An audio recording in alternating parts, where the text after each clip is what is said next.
and there have been a huge advantages in both what the CAD software can do now and the ease of one of the things, and again I'm not sort of saying it because Rune's in the room, but 3Shape have got about 450 programmers. And so feedback, they love feedback, and from when we first started, the program's getting very, very intuitive. So when we started, there weren't a lot of CAM solutions. That's the manufacturing. So CAD is your computer-aided design, and your CAM is what, Peter? CAM? CAM, what does CAM stand for? Oh, computer-aided manufacturing. Very good. Oh, yeah. Good, this is awake. I'm awake. Peter calls me the grandfather, the old boy. So yeah, when we first started, there weren't a lot of CAM software or solutions around. So how did we finish a denture? So we actually printed dentures off and tried them in the mouth, and then went back to analog and finished them off that way. So again, if you ever want to know how to get on to do that, get in contact with Peter and I, and we can show you. So that's my and Deborah's digital journey, how we started, and over to young Pierre. Thanks, mate. That's a pleasure. All right. This one, hey? Okay, so basically our journey started in 2015 when we were invited to a meeting. John was present there with Deb and a couple of other people in Melbourne, and Ivor Clark Vivident showed us some 3Shape software, and I told Rune this, you know, I didn't like it in 2015. I didn't think it was going to fly, but I am amazed at how far they've come in such a short period.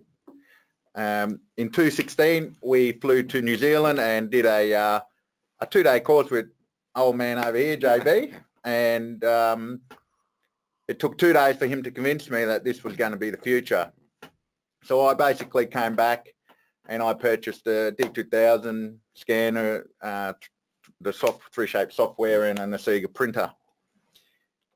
Then basically we waited and waited because the final piece of the puzzle wasn't ready yet, and it wasn't until 2018 I was one of the first in Australia to receive a Ivor Clark Programmable PM7. What number mill you got, Pete? I don't know. No, you keep telling me. He does know. He does. I do know, but I'm not going to tell everyone. But look, it's been the instrumental piece that's finished our puzzle. Basically, it gives what we want to give to our patients, and we're also honoured to be part of the beta testing 3Shape community. There's some exciting things coming through. I love the fact that 3Shape do listen and gather our thoughts, don't they? Yeah.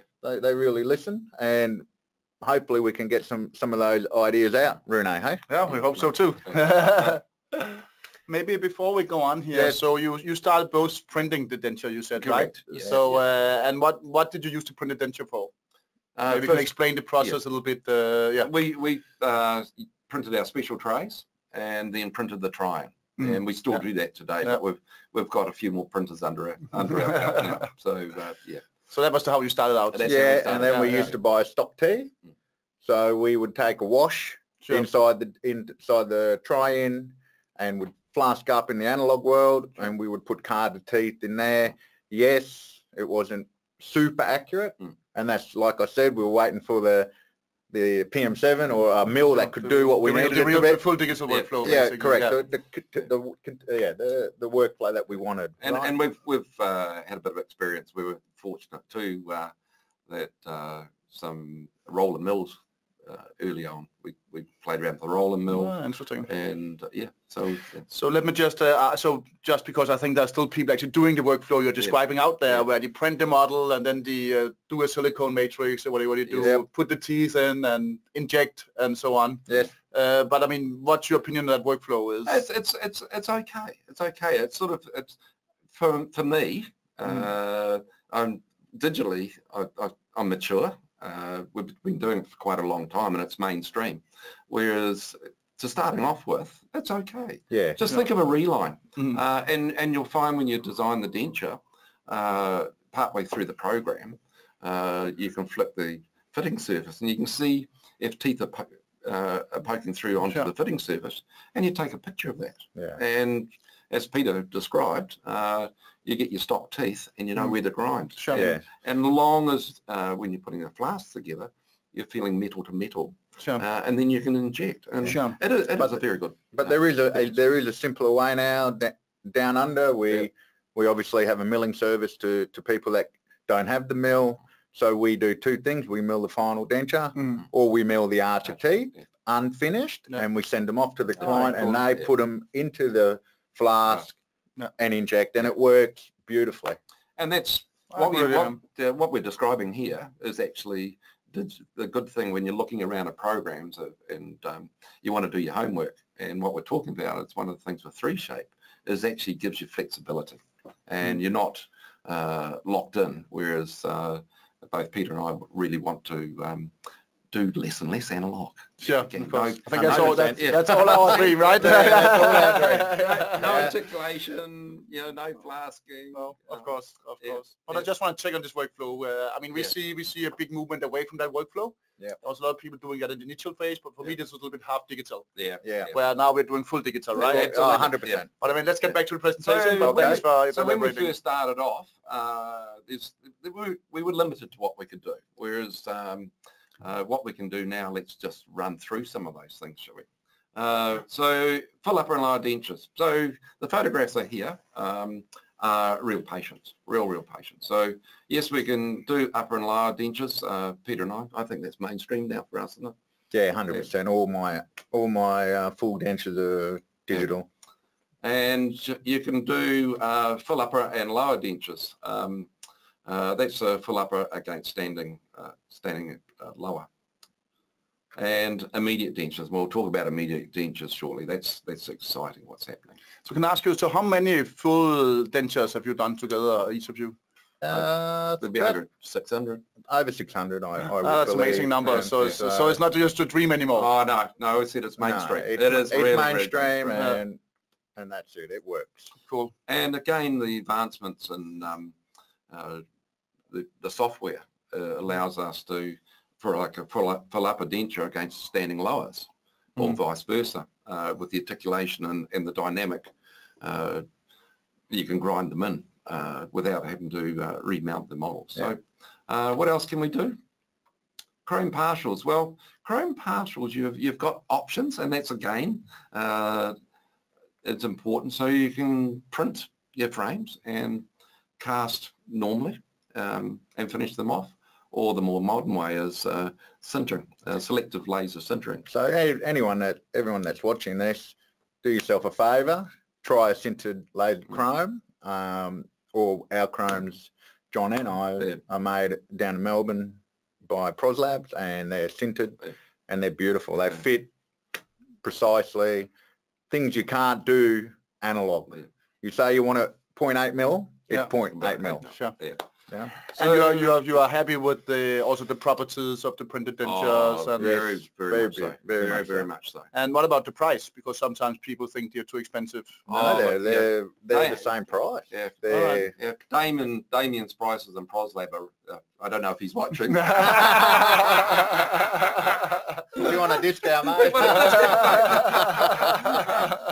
But yes, generally they are more cost effective. I don't like using the word cheaper, because I think cheaper does cheapen the, because it's a better product. Much better product. Much better product. I just want to hear your opinion. It's very, very good. So that's the modern way of selective laser sintering. Flexible partials. You can design flexible partials, thermosens, Valplast, and then what we tend to do is then flask it and finish it. Or now you've got the modern process where there is a Valplast printer that will print it, and I haven't had a lot of experience with the Valplast printer. Neither have I. I mean, they have sold surprisingly many. So I know Justin Marks very well, that kind of invented the whole workflow, and he have sold surprisingly many of these printers, and what I hear, what customers are happy with it. That's what we've so it's a little bit different workflow than, but Customers seem to be happy, and then you actually mill the teeth. Yeah. Yep. So I can see the advantage of milling a flexible, or sorry, not milling a flexible, but printing a flexible partial, because you're not flasking. That's No, right. sure. And every time you don't flask, you save. And you actually print the Valplast material. Yes. So it's not just, it's the real No, it's the Valplast real material, deal. Valplast, the real deal. Yeah, It's not the real just deal. some, It's not a derivative. no, exactly.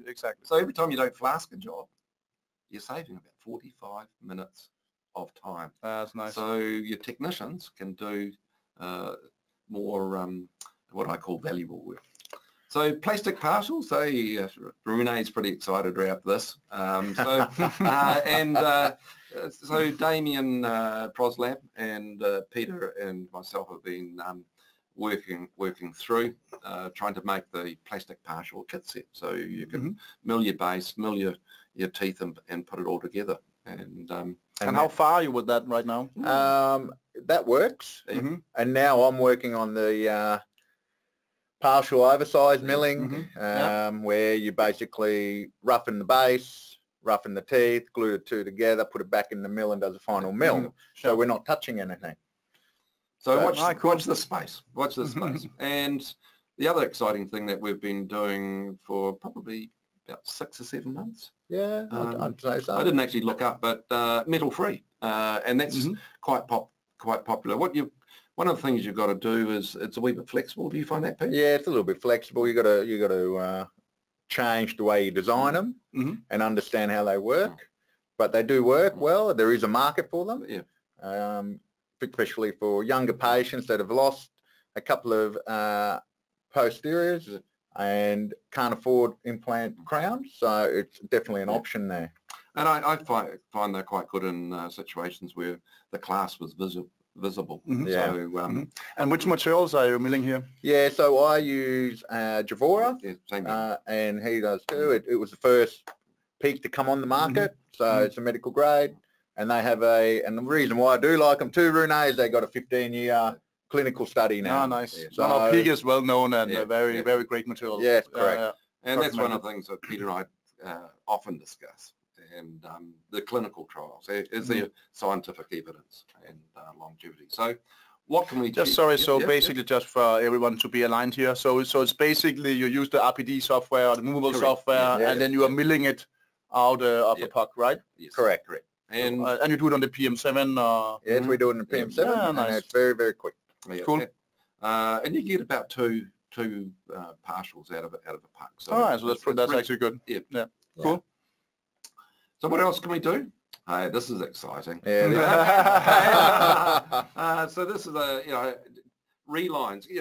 And I'd lecture and say, well, can you do a reline in digitally? And I'd say no, but you could possibly do a copy denture. But can we let them know of course. A little something? So very shortly, in a month or so, we'll be able to do a reline. So you'll be able to scan the impression. What do you want? I guess the denture. I'll explain it, JB. I'll leave it to the young boy here, mate. No, but basically, clinically wise, you do exactly the same you do today. You take a wash, reline impression, that will go into the laboratory. You scan that, and basically, you will be able to mill or print an exact replica of that denture and be able to give it back to the patient. And what's really good about that is that the patient gets to keep their old denture, and then all of a sudden they have a new denture. All right. But the beauty of this new concept is that we have the luxury of adjusting or re-waxing up, or if you want to make the teeth a little bit bigger or whatever, you can do that as well. So you can do an exact copy, or you can modify it a little bit as well. So, and you can see that Peter and I are excited that we did not know this was happening, and we've only just found out a few hours ago, and really excited. I think that's going to be a game changer. That's going to be really interesting. So just maybe for everybody to understand, so it's coming with the Dental System to 2019.3. which will be released in approximately a month. Everybody will get the capabilities to copy dentures. And we just did the first testing this week, and there's really fantastic feedback on it. enabling us to, you know, do a realign and just scan the denture, and then within less than 10 minutes, we actually have a real copy out there where we can produce it. So it's, I think it's going to change the world, honestly. It's really, and expand its use, right? Because, correct. Yeah, it's really good. Yeah. And as Peter said, we can make actually alterations as well. Good point. Yeah, great that's point. That's what I liked about it. No, exactly. As well, it wasn't, there it is, and that was it. You could actually add a bit more gingiva good point. or whatever. Exactly, yeah. Good point. Yeah, I said gingiva. I've been here too long. I'm about to say Aussie. I don't remember that one anymore. And splints. There's been a lot of advancements in the splints. If there's was a criticism of 3-shape, but doing splints, you could do splints on Designer, but it wasn't easy. Whereas now the software advancements in the software is very, very good. And Pete does a lot of splints. Do you want to? We went over that this morning. Do you want to? Yeah, look, I'm quite impressed with the software. It allows me to make a modified Michigan splint very, very quickly. I never tried very hard with the old splint software because I just used to, it was quicker for me to do it at the bench. Sorry, Rune, you don't want to hear that. But with the new splint software, it's quite quick and it's quite actually user-friendly.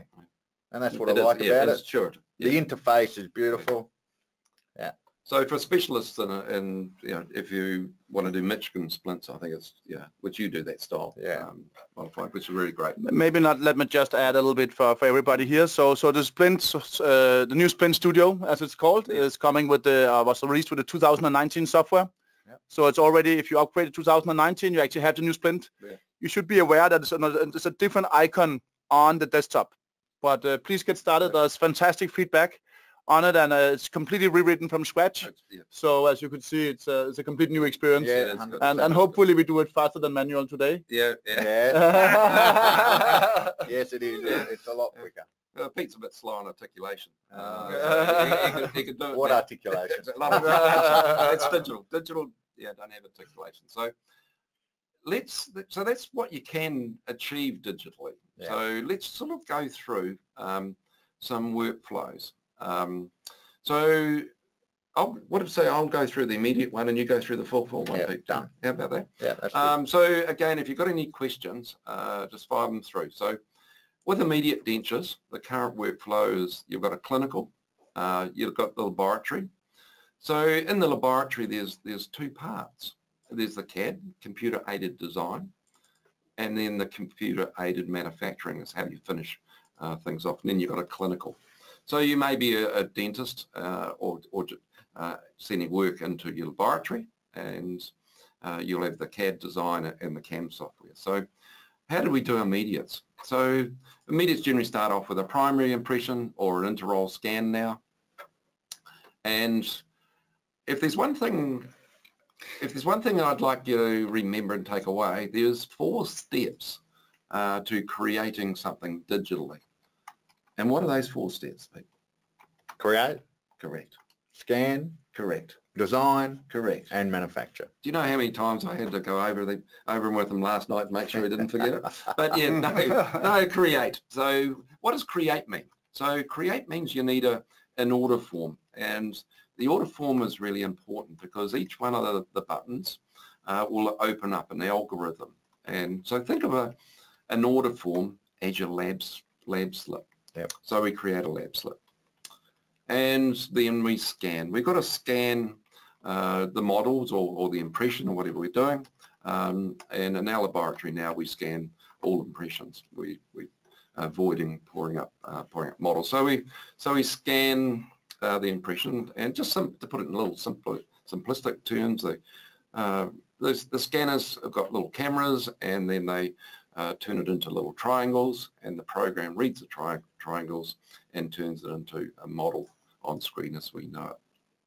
And so I've got a D2000, and again, you really need to talk to your reseller, because every business can be unique and different, whereas my business is basically orthodontics and prosthetics, whereas you may be a crown and bridge, whereas your lab is a Purely prosthetic, removable, yeah. So being orthodontics, I wanted to do study models and scan 2 impressions at once. So when we looked at and all the scanners, and 3Shape had an E1, E2, E3, and the D1000, the D2000, and it's since introduced the E4.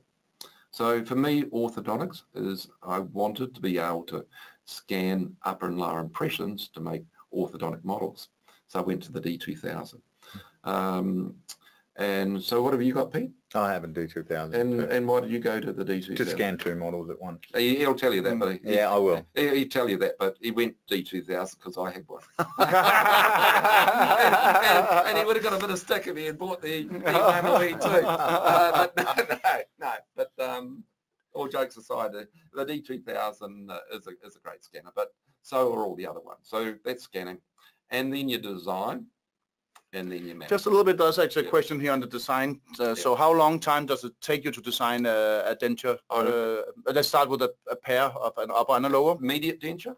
Or I mean, I think everything could be interesting. Okay. So a full, like, it would take, I allow between 25 and 40 minutes to do a setup or a design. So that includes, that's basically everything. Set the teeth,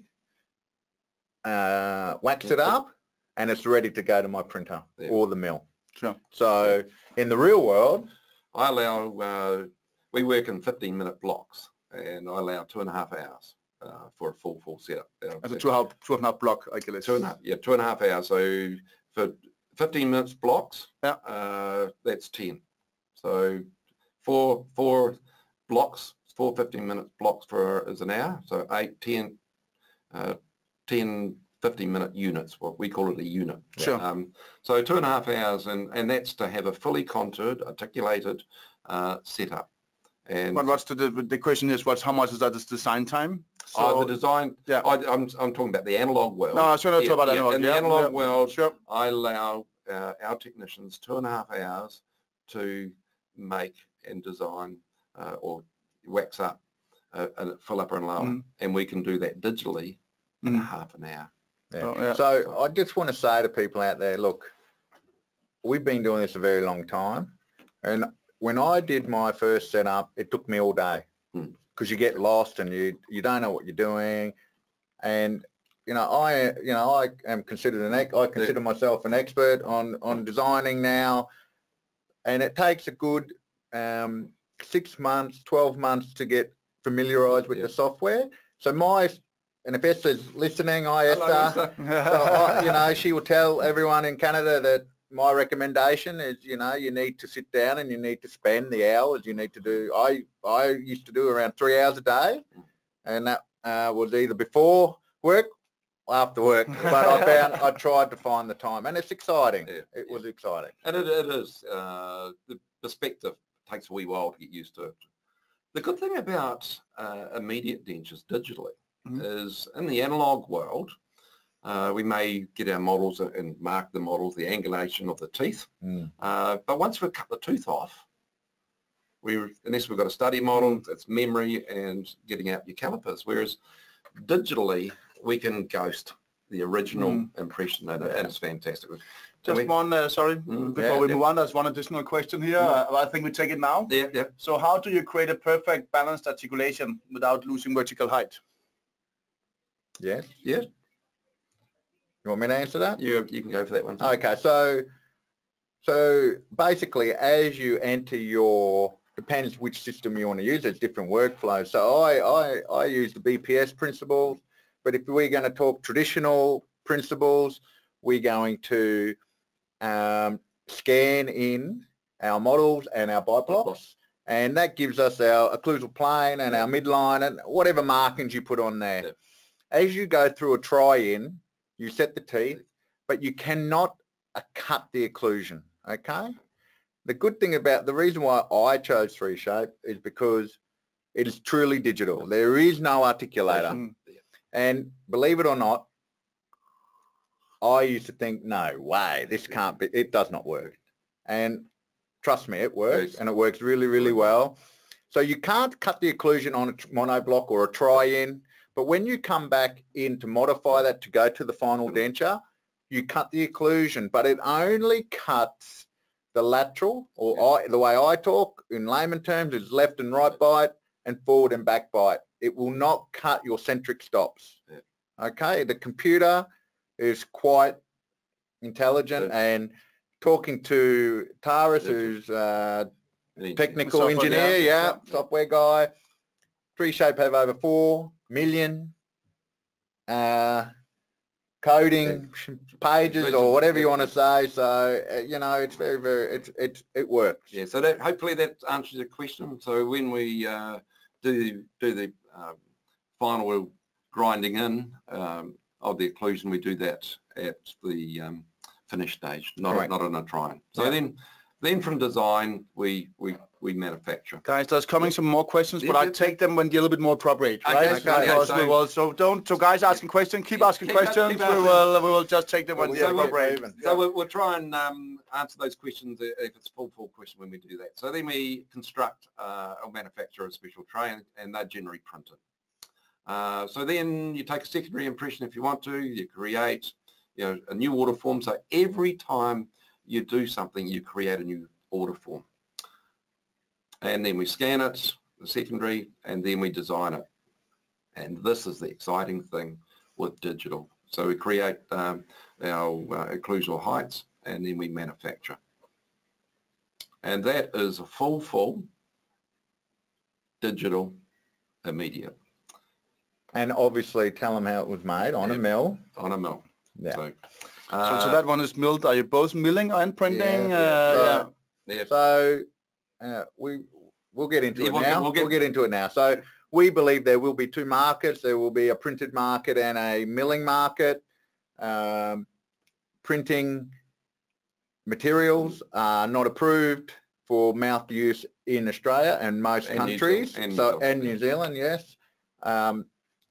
There is no clinical study, unless there is now, but last time I checked, which was about 2 weeks ago, there was no scientific evidence about printed dentures in the mouth and how they behave. I'm not against printing, but I don't want to risk my license, so we print our special trays, we print our try-ins, but all our dentures are milled. And the reason why we use milling is because the material that we use is what we use today in the analog world. So nothing has changed in that respect. So if that answers your question, Rune, that's how we roll. And John's the same. Yeah, we're not anti-printing for vinyl restoration. We did have this discussion with Rune, and we believe printing is the future, but when? Because I don't know when they're going to release a multi-layer printed tooth that's going to look pretty nice, so we'll just watch that space, I suppose. So is there actually a better way than for immediate dentures? What do you think? I don't think so. I mean, I think this is totally, what do you think? Go ahead and tell us. What about, all right, fair enough. If you did an intraoral scan, and then, so that's a picture of an intraoral scan, then design the denture, and you can see a wee bit on screen there, the ghosting, and then send it to the mill. So the only time it goes into the laboratory is receiving the CAD side of it, receiving the intraoral scan and designing, and then straight to mill. So there's a question here which I actually think you almost, but what do you send to the doctor as a try-in, just to be 100% clear now? For an immediate situation, or I think as a try-in. So what? Well, we'll answer that question when we do the full. Yeah. All right, in the workflow next, we're going to go through that. And okay. So the next one is the current workflow. Young Bull will take over now. Okay, that's just before we leave the intraoral scan. That's a very good intraoral scan question here. How can a digital scan by a dentist determine the individual patient's mucocompressive and mucostatic zones without a secondary impression technique? That's a lot of discussion about intraoral scanning, and I think it's more the difficulty with intraoral scanning is the lingual surface, the sublingual aspect of the lower and the soft tissue, and the heads are quite bulky, and if you're getting into up your mucobuccal fold at the on the upper, naturally you are stretching tissue. But in immediates, I'm okay. I'm sort of okay with so you have been, so what's your experience? So you do your immediates on 3-year scans? Yeah, whereas immediates okay because there's going to be so much tissue change. There's going to be so much, underlying substructure change, and we're going to reline that denture. And now with the new 3-shape copy available to us, we can do our functional impression and regain that at any stage. So yeah. Oh, that's cool. I mean, maybe I add a little bit because I've been thinking a lot about that. How do we handle, the functional aspects? How do we handle the whole functional impression? What about the mucostatic compression versus non-compression? And there are some really interesting publications from Lucio from Italy that actually shows that the impressions are equally good, if not better, digitally, because there's no compression. So all the compression you do is actually, he will even claim, or if you look at his research, he will actually show that it's at least as good, if not better, than the conventional impressions. That's quite impressive, and he has done more than 600 digital dentures now on intraoral scans, and he has fantastic fit. So I didn't believe that initially, but I have to respect what he shows both clinically but also scientifically. It's a very good question, and it's a great question. Yeah, it's a great question. And look, I think as we evolve more into the technology, obviously the advancements will get better, and AI will get better, and that will come out. We're only scratching the service. That will come AI. That will come better. Peter, have you done any? Here we go. A loaded question. I know the answer. Have you done any RPDs, metal fragments from an intraoral scan? No, I haven't, but I know you have. I have. And I know colleagues of mine have, and they all rave about it. But one day we'll look at it. So yes, we've done RPDs from an intraoral scan, and they fit very well. I don't know whether it's our scanning or Damien's magic work from ProsLab, but we're very, very happy with our RPDs from intraoral scans. So hopefully that answers that question. So let's move on to, if you want to know the current workflow for a full, because it is a wee bit different. Yeah, so I'm going to talk about this. This is something that I get excited about. So obviously there's the clinical side, the laboratory side, where we have the CAD and the CAM. So basically our first appointment, we basically take primary impressions. For everyone out there, John and myself are both Dr. R-based MCD instructors. So we use BPS principles, and we also, so all our primary impressions are taken with the Accudent XD system syringe and tray technique. We use a Dr. Arbe lower denture, and we take a closed mouth technique for a primary. We also use a centric tray from Ivoclar Vivadent, and that gives us a preliminary bite registration at the right vertical, because when we go to do our secondaries, we take what they call a closed mouth technique, so that we can achieve, or try to achieve, suction on the lower denture. There are plenty of publications out there about that now, so I suggest if you don't know much about it, go have a read about it. So basically what we do is we do our primary impressions, we take our centric tray. I use a UTS face bow from Ivoclar as well. That gives me their bipapillary line and their CE, and that works really well. I don't know how they do it, but they do it. So what we do in the CAD side of the laboratory, we create the order form, we scan our primary impressions and our centric tray. There is a little jig that comes from 3Shape that the centric tray fits in the jig, and I don't know how they do it. Rune's magic. That's some magic. There's some magic going on there. Without an articulator, there is no articulator in this workflow. We design our custom trays. As you can see there, they're what they call the Nathometer trays. That is a special software component in 3Shape, part of the Ivoclar dongle. Can I ask a question, Pete? Yes. Do you have to CAD, or do you have to trace every job, or can you? No, so in that job there, you can see there's a space there. So that space is made so that we can allow to put our pin tracer in there and their shins. If you don't want a pin trace, in the software you can select CAD wax, which means that gap will be filled up with material there, so they'll be touching without the room for the pin tracer. Can I just jump in there a wee bit? Yeah.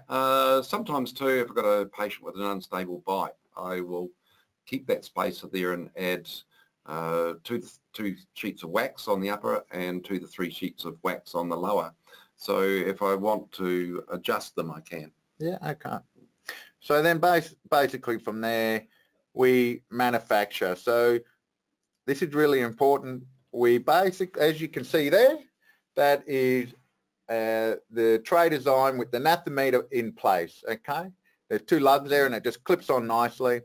They are printed in an Anastasia Max with NextDent resin. Anastasia will be releasing a dentistry and tray material at a reasonable price, which I have beta tested and it looks really nice. So we print our trays. You can mill them, but milling is an expensive option. It takes time. So once we do that, we go to our second clinical appointment. So our second clinical appointment, we take our final impressions. As you can see there, we have a closed mouth technique, and we've taken the bite registration. Then we bring it into the lab side. We create a new order form. We scan it. Again, there is a special holder. Yeah, holder, that's the word, that holds it in the right position in basic values on an articulator. I don't know how they do it, but they do. And we design our full. Now there's tips and tricks here that, you know, you can learn as you go on, as you know. And then we manufacture. And again, we print our try-ins. A lot of people say to me, but they're only one colour, or they're yellow, or this. I've made plenty of dentures, digital dentures, and all my try-ins have been grey, white, A3, A1, and not one patient has asked me, is this the colour going to be? So I have arches already made in colours that I show my patients, and I say, okay, this is A1 arch, A2 arch, A3 arch, so they get a better understanding of what they're going to get. So it's all about the way you talk to your patient clinically, okay? So what about, do you actually put gingiva, so make it a little bit, put a little bit red on, so to speak? We used to, but not now. It's not. Why not? The patients don't ask for it, mate. All right. So we don't. I mean, I like the red color. Yeah, look, I think, we basically putting it back into the analog world. Good point. But this is printed on the Anastasia Max with NextDent resin. The reason we'll talk about printers later as well. We'll leave that till then, okay? Because we'll probably get a lot of questions about printers and mills. Yeah. So once we do that, we do our try-in. The good thing about the try-in is it's very, very stable. So you can check stability, occlusion. I usually get my 8 micron paper, and for people that know me out there know I talk and lecture on occlusion. So I use 8 micron paper and I get them to tap together, and usually I fine tune the occlusion so there is no immediate side shift. And then I take a check bite usually and I bring it back into the software, and I do what they call a retry. And I need to tell everyone, retries are so simple. So easy. So if you got the midline out, we all know that it's a full reset in the analog world. In the digital world, we just move it over, and the whole arch swings, and obviously we check our occlusion and we check that it will be right. But it's quick. And I always say there's no articulation.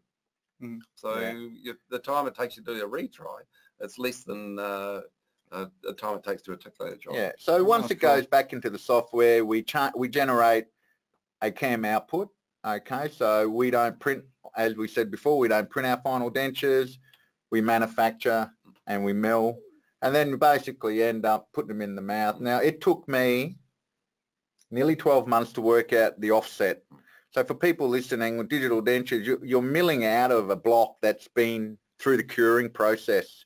So there is no shrinkage. It's hard. So I've started with 0 offset, and then I started with 0.1. So I'm like the tester. JB gets all my tips. But we finally come down to 0.2, and we find that they are just superb. There's no minor adjustments. That there is a very first. Maybe before we go here, I mean, there's a couple of questions here we'll take. So is the protocol exclusive to the Ivoclar mill, or can this be done on a Roland? Good question. You can go, mate. If you actually look in the bottom right-hand corner, the lower, that's actually milled on a Roland. That one. We've milled dentures on the Roland. We've milled dentures on the IMES iCore. And in our opinion, I think, would that be fair enough to say? Yeah. There is only really 2 mills that are capable of producing high volume. Okay, we're talking high volume. There are other mills, like the Roland mill is a very, very good mill. But I think a personal opinion is that if you don't do high volume, when milling PMMA, this, as Peter said, it's very, very hard, and you want speed. So you want a burr that's going, you want to be able to turn these dentures out.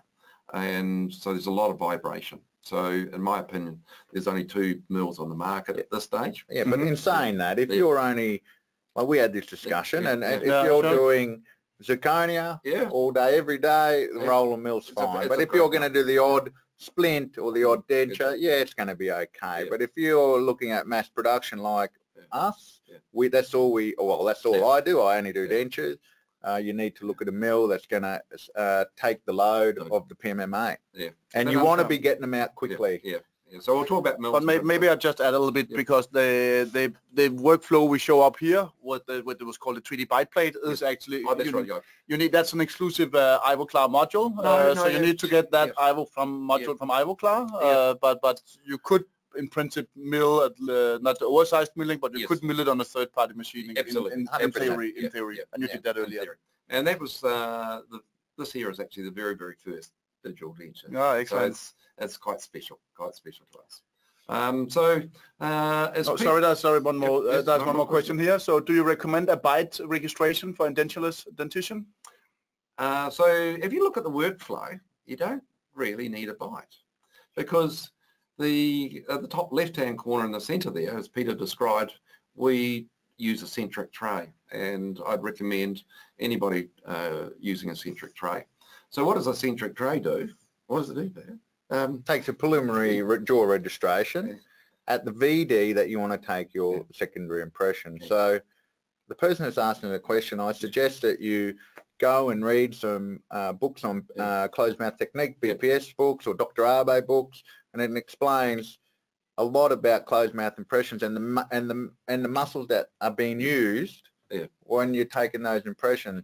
So when you take your secondary, you already have the right verticals. Yes. You can adjust that with the pin tracer. Correct. And then you capture the centric relation when you finish your so.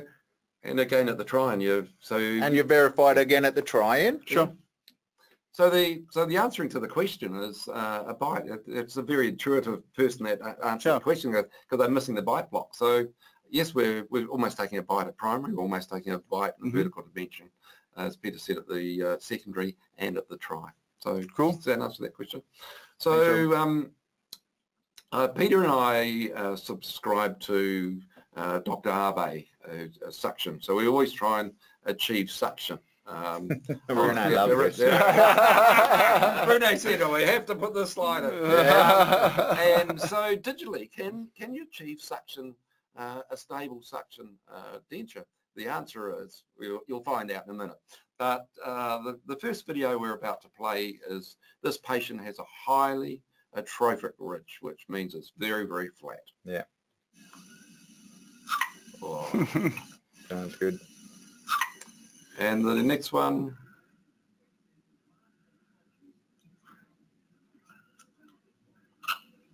Yeah, not bad. Oh, it's amazing. So digital. Listen to him. Listen to the. That was in Pete's clinic. No. So do you actually think you get the same or better suction with digital? That's a good question. I think in some ways you get better suction. Digital, as we'll talk about some of the advantages of digital, is it's a lot more accurate. You can eliminate some of the errors, human errors, and when I lecture, or people lectures as well, I don't like hearing the words come out of my mouth, because I am a technician, and clinicians can take a far better impression from a digital design special tray 100% than they can with an analog. Because if you want a 1 mil spacer, 2 mil spacer, 3 mil impression spacer, it is even. If you want your peripheries to be 1 or 2 millimeters, it is 1 or 2 millimeters. Sure. So and also there's no shrinkage or anything. You mill what you have, right? Correct. No. Yeah.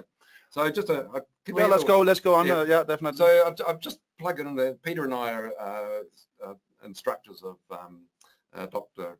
Arbe's technique. So if anybody out there wants to come down and have a holiday, we do run courses on that. So CAM, as I said, when I first started, there wasn't a lot of CAM software or equipment out there. So what do we use? We use the D2000. We both have that, yeah. I first started off, there wasn't a lot of printers around, so I bought the Stratus printer. Very, very good printer, really expensive printer. $70,000 I paid for that printer. It can print down to 19 microns. It can print matte and gloss. So I still use that printer. It's a Hummer of printers, very good, but it's expensive to run. Then Peter and I went and bought the Formlabs. How many Formlabs you got? I got 2. And I've got 2 too. And look, they're a very economical printer. They're a base, we believe, a base entry printer, good enough to do special trays, and I think good enough to do try-ins. Yeah. You don't need to go break the bank to buy a printer that's going to do, something we're going to throw in the bin. Right? A tray goes in the bin, and your try-ins go in the bin. So there's probably a whole webinar around printing. But we won't get into it. Let's not do too many details. We both have the Asiga Max. This is a very affordable printer. The good thing about the Asiga, in my opinion, and is that it's open printer. It has over 350 different products that you can put through that and counting. I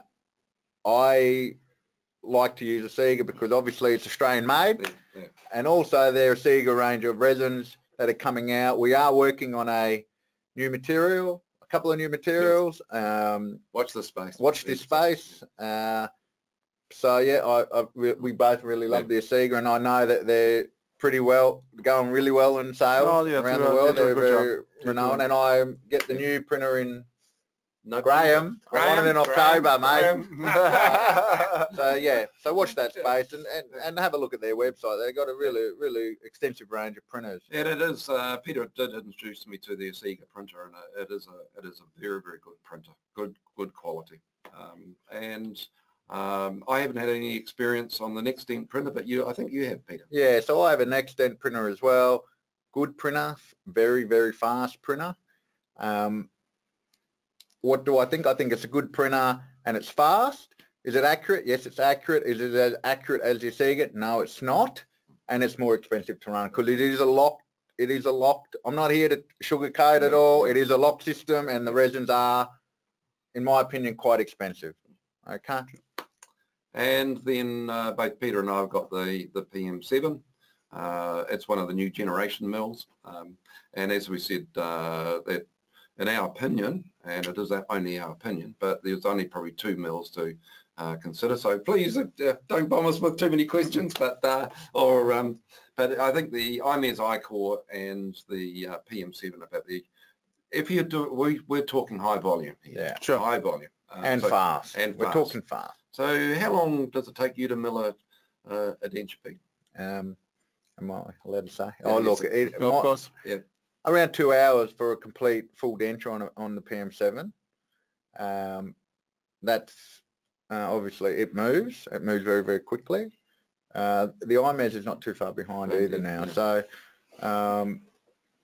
as the strategies get smarter and obviously the tools and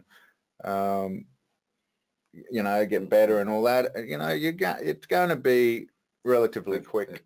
And the good thing about this equipment that we've just described is that it loves working out of our house. So the PM7 and the IMES I-cores are and other mills too. The Roland have got stackers, so you can load up your discs and it mills out. So it mills the whole night basically. While you're sleeping. Like the Formlab printer it's got quite a big print bed, but it's a slow printer, and again it can print overnight. So if both Pete and I've got two Formlabs, and so we can print 10 to 16 trays. No, that's cool. That's cool. Sorry, 8 to 10 trays on each printer, so we can print up to 16 or 20 trays. There's a question here. So when printing / milling dentures, is there any additional manual analog texturing for the final delivery? So basically, finishing a denture in a milled denture takes me around 10 minutes to finish. It's all finished at the bench. And what kind of finish do you do actually? What kind of finish? Yeah.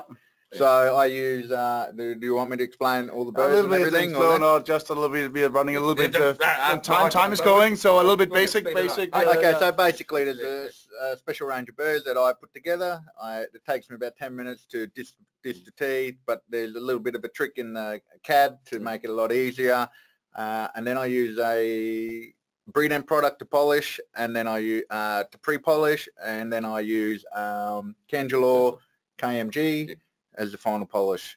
So it's quite quick and it's quite easy. And you said there was a trick in the, you can say there was a trick without telling the trick in the software. So you can stipple, you can stipple in the software, you can stipple, you can do a lot of stuff. All right, makes sense. Makes sense.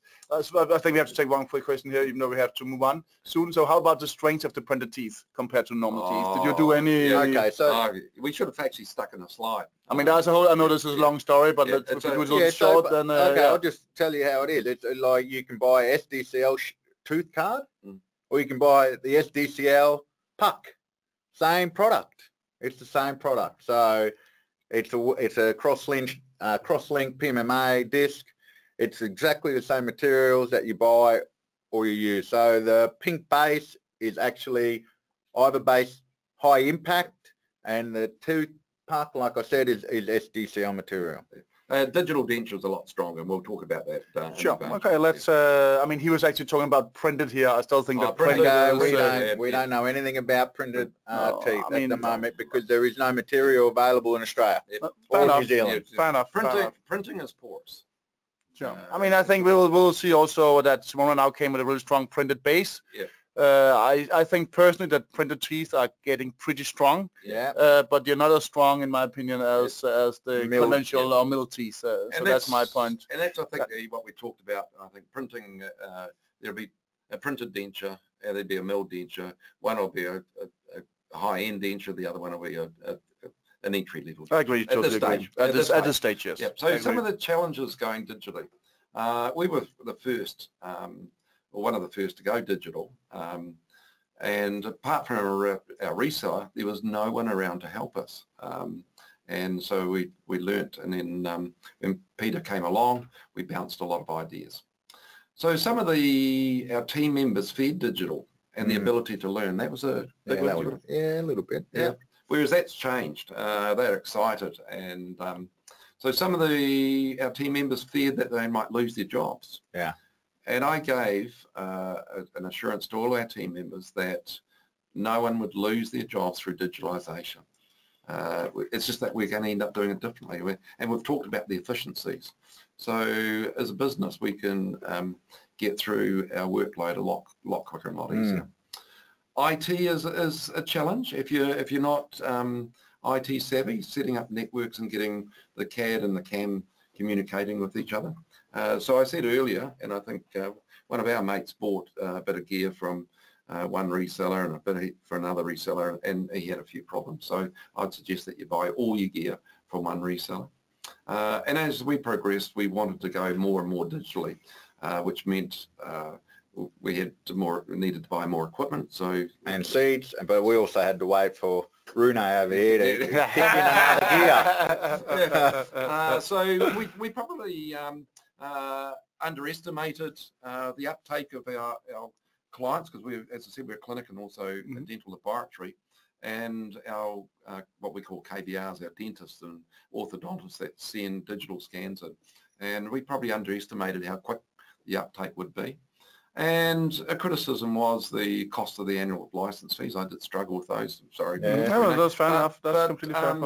I changed my mind very quickly, because 450 programmers, and the advancements I saw, we get at least one major update a year and several regular updates. So it's worth paying the license fees, as opposed to some of the other CAD software.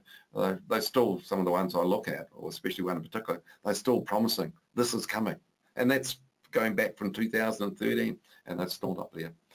Your reseller needs to be able to support you on your journey when you need it, and you support.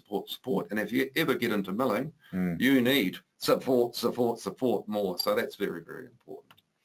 And as more people adopt this technology, can the resellers give the desired training? That's going to be an interesting one. That's going to be interesting, because there's more and more digital. But I think, as I said earlier, that Peter and I run courses, and I think there'll be more of those workshops and things like that to start up. And if we were to start now, we would think bigger. As I said, we underestimated the big digital would fly. It's just grown very quickly. We didn't really plan space for the extra equipment that well. And such as extra workstations, printers, mills, and the uptake of team members.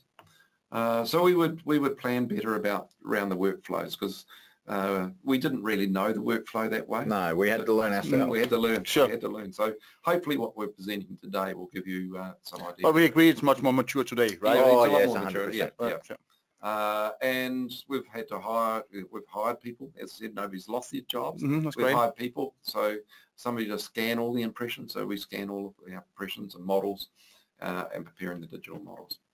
So a better digital training from within our organisation to the rapid change. So we've done a lot of in-house training. A lot. So maybe there's a question here which Fritz put in here, which is an early question. What is, according to you guys, the most important aspect when choosing a digital denture solution? You should say a few things. I don't know if it's fits here, but yeah. Support. Yeah, support.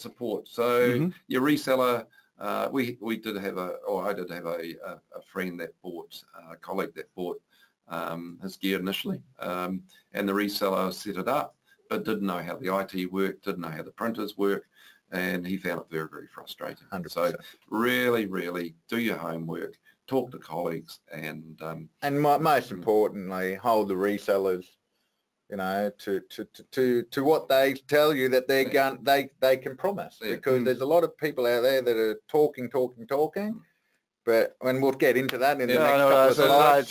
Let's keep going. Let's keep going, guys. I think that's a weakness for everybody in the room here. So yeah, as you can see, we're passionate about digital. We've discovered. We weren't 4 years ago. Yeah.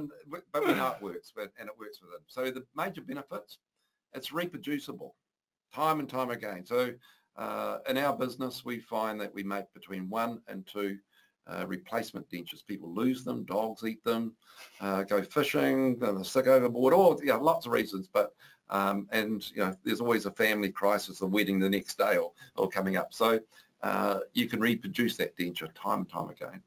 And you might find that these are highlighted, reproducible, because we often talk about the major benefits from a laboratory, saving time and less human error, but they're patient benefits. So the patient is able to take the try-ins home to test.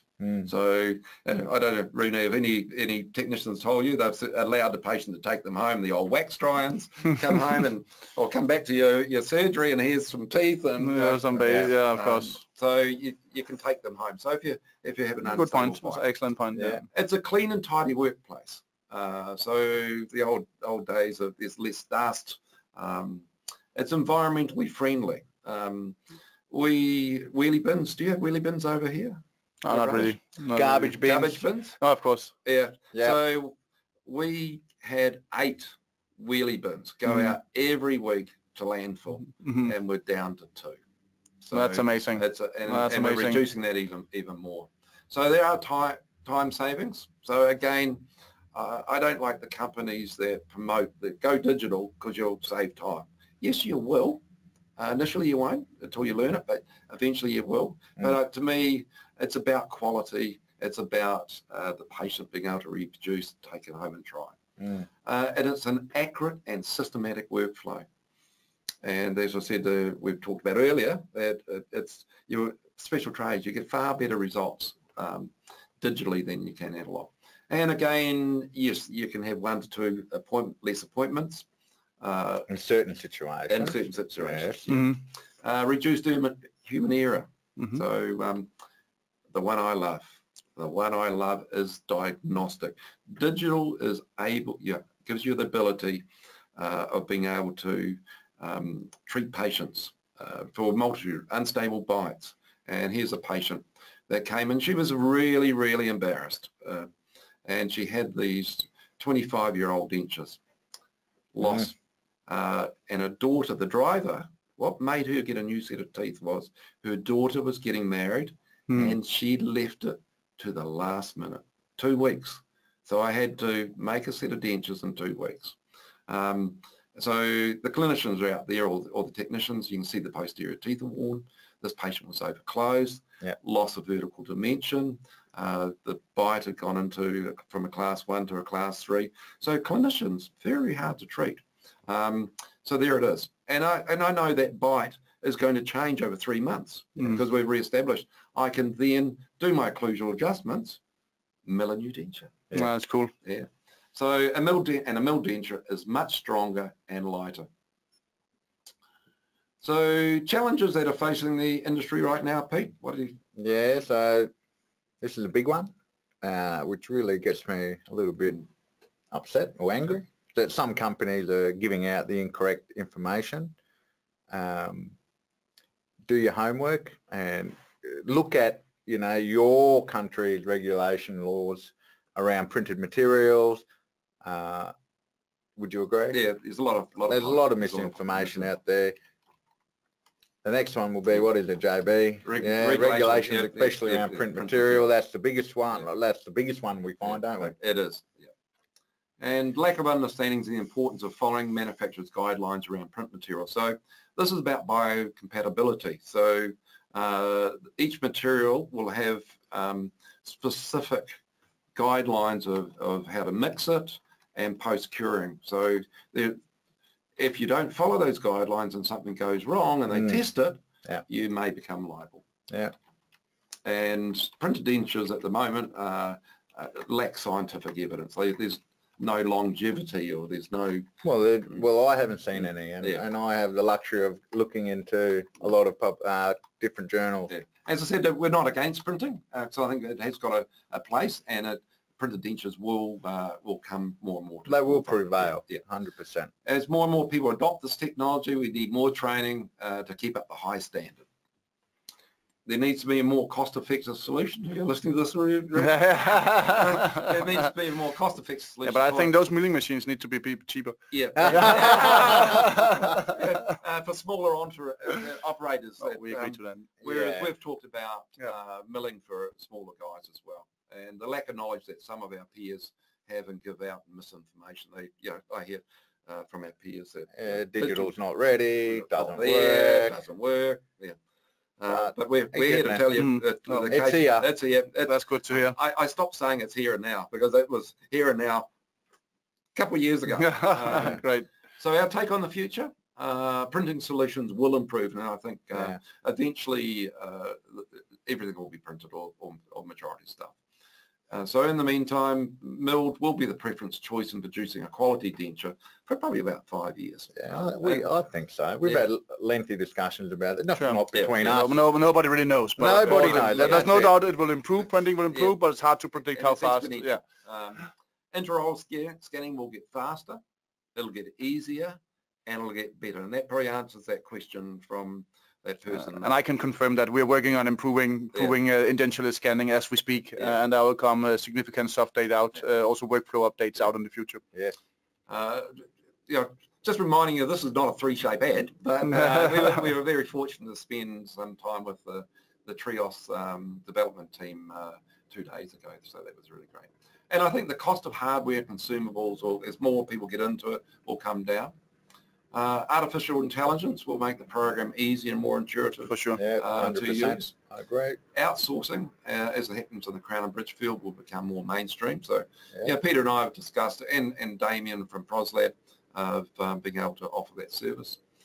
With the continued regular updates, the improvements are resulting in an easier workflow. Yeah, it's gotten a lot easier and quicker. Sure. And that's what brings us to the end. Yeah, but we're not fully on the end because there's a lot of questions out here. Yep. So let me go here. I mean, do you guys find visits for adjustment after the delivery are less than the analog way? Okay, that lady that had the wedding, I inserted the denture, and she had about 4 or 5 days to go, and she's had 1 post-insertion adjustment. Yeah. It's an accurate, systematic workflow, and as Peter described, that we now put a wee spacer in the denture. But look, let's be honest as well. If your clinical skills are not up to speed, if you put garbage in, you'll get garbage out. So your clinical skills have to be very good, and if you're very good, the digital side will come very good. Yeah. Right, sure. And to be honest, when I had the offset at 0, I had eases, right, because there is no resistance there. And then when I go to 0.2, we always get our patients back 3 to 5 days later, and they'll have 1 or 2 sore spots or none, and then that's basically it, which is quite normal. But the other thing too is if you've got a patient that's got a very exposed myohyaloid bridge, when you survey and block it out, you can get some block out wax, and any bony tubercles you can put some relief over those, so which is very good. So does that answer the question? Yes, you generally end up with less adjustments. Yeah, excellent. Cool. Then we have from Tanya here from Canada. So hey, Tanya. Good morning from Canada. How are you factoring in the milling cost of a realign on a digital denture? Essentially, they are receiving a brand new denture again. Higher fees for this? Patient acceptance good here? Thank you. Okay. That's a good question, Tanya, and it's something that we got to sit down and because with all our dentures, or we have packages, and immediate dentures have a package, and but I haven't worked out a factor yet, but JB might have because he is the mathematician. Yeah. So what we've talked about is, I don't know other countries, but in New Zealand, Specsavers. Very rarely do you walk away with Specsavers with one pair of glasses. You always walk away with 2. And some of our patients in remote areas ask for a second denture. So we've said, look, we can produce a second denture for a lot less. So without putting any, I know you may be asking a specific question of how much it costs to mill a denture. Depends on the puck. Sure. So producing a digital denture is a lot less in New Zealand. An analog denture will cost you between $500 to $700 to produce material costs, depending on teeth. Of course. But a digital denture will cost you about half of that. So I think that's still to be seen how that's to be priced, but it's a great consideration, great question. I'm just going to move on to the next question here. So, sorry here. Yeah, so how do you deal with undercuts when milling from the bottom side of the upper? Not all undercuts can be milled. Somebody said, yeah, good question. Good question. But the PM7 gets most of them. It moves at 35 degrees, most of them at 30. So the way the technology is, and don't ask me too much, but the way they move, they work in harmony and they actually get in there a little bit better. But also 3Shape has a milling, what's that milling 3 to 2 axis that comes in, it shows you where it's going to hit. So you know, and you just ease that, smooth that off. So the other thing is, if you have a major one with a lot of undercut, I use a little bit of fit checker on the insert, which is a PVS, and you just put it in, and it obviously locates any high spots. I just adjust that, and I've only done that about 3 times. Yeah, I always. So you effectively, your conclusion is that the PM7 can actually do most of the undercut due to the machine. The good mills, you get most of it. You get most of it. All right. So would the software suggest idle tooth mold based on landmarks and measurements? Yes, it does. Oh yes, yes, very much so. Very much so. Excellent. And there's another little feature that's really good, is the cross-section. So you can do any cross-sections through your model. So you can do model analysis with that as well. Yeah. So a little bit question here from UK. Oh, so how many dentures have you produced digitally? I think we had that question earlier. Yeah, we're over 600 dentures. Yeah, so it's amazing basically. It's everyday work for you guys. That's all we do. Excellent. Then there's it's a little bit maybe. What is your opinion on the carbon printer with denture resin, soon to also have lithium 199 resin? A carbon printer is a very, very good printer, but their business model is a wee bit different than others, in the sense that you don't own the printer, you hire it, or you pay a subscription, a yearly subscription. And in New Zealand, we've got a population of 5 million. So the scale of economics for us, I'd love a carbon printer, but a Sega is a very, very good printer, and I think the print quality is good. As good. Yeah. And but we can't comment on the material because it's only going to be released next week. Yeah. So but Rune will obviously make a report about it. I will definitely make. So my just jump in there, Barry. It's a good question, but it's not a fair question as well, because I haven't had any experience with the carbon printers. So maybe I'll give my opinion next week. So I think that the Dentsply Corona material is a huge improvement compared to the previous material. It's much stronger, what I've seen so far, and also we'll see next week. There are done a lot of clinical cases. Still, of course, there's lacking, you could say, clinical studies. I think printing the base is a very attractive idea. The teeth, I'm still a little bit more in doubt about. I still favor either milling or ultimately printing teeth. But that actually brings a question here. Do you prefer card teeth or individual mill teeth?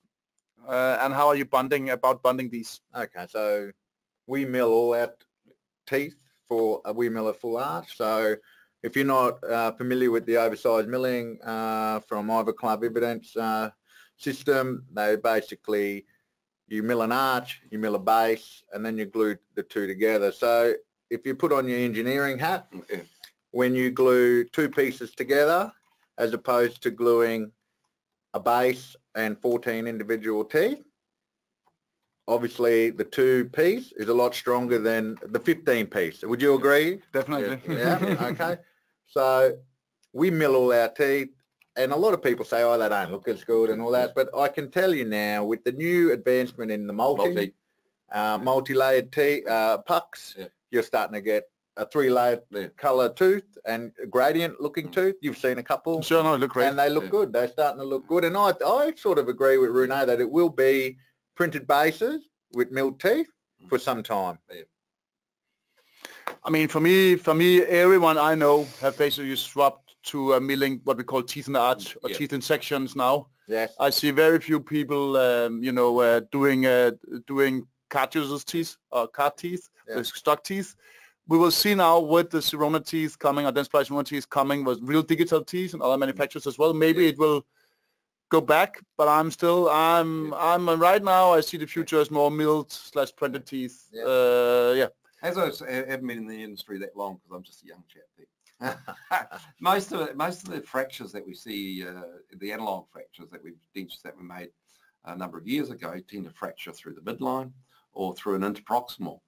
And because we're milling in an arch, we're not milling individual teeth. There's a digital denture in a monoblock is very, very strong. Yeah. It's very strong. In fact, the ones that we've broken, I've never had one of our digital dentures break. The ones that we have broken have broken through the tooth. Yeah, not the proximal. That's interesting. So we've actually discussed a little bit what time frame. Let me see here. Sorry, what time frame do you expect as before we will see printing to possibly replace milling? We discussed a little bit earlier, but go ahead. In digital, and a lot of people are putting a lot of energy into the chemical companies, so a lot of improvements of exponentially. But I believe probably 5 years before print materials will come up to the quality and strength of milled materials. I hope it never happens because I enjoy watching my mill go. It's more exciting than a printer. So graceful. Graceful. Yeah, let's see. Let's 5 years. But don't be sentimental, my friends. All right, one more question here, and we're also soon running out of time. Is it possible, and that's actually tree shape, is it also possible to only have the canines in one grade color to make it look more natural? Now only full arch or 4-unit bridges. This question, as I so basically, yes. So I have a demo job that I have 6 different colors on. And how do we do that? And when you select in 19 point, well, obviously in just 19, we can split the arch. So we can split the arch into 3 or 4 arches or 5 or individually, every single tooth. So you can select, you can select to have your 4 front teeth or your incisors, front anterior incisors to be A1. You can have your canines to be in a C3, and then you can have your posteriors in a BL3. You can do so much now, and it's only going to get better. For cases that have large diastemas, it's a very good. Yeah, it's good because you just split the arch in half. And it looks very, very natural, where before we had to do a little bit of cosmetic work to make it look realistic, I suppose. So, guys, two last questions here. So do you make use of the virtual articulation? Which one or why not? Okay, so when we come through to the final stage of finalising our dentures to go to the cam, we select our articulator. I bring in the Stratos 300 and I program my articulator to certain angles, and I cut the occlusion at 0.10 and I do it 3 to 4 times. And what it does is, and I only cut the occlusion on the lower. So we go through the workflow and we finish the upper, so we don't change any of the appearance too much, because obviously patients love to have that anterior look, not jagged. Good point. So then we come through to the lower and I cut the occlusion on the lower, and you'd be surprised how well it is in the mouth. And you don't, as a related question here, you don't lose any height. No height. You're not taking huge quantities of... but it doesn't cut your centric stops. So it knows where the centric stop is, and it knows where immediate side shift is, and it knows where to cut.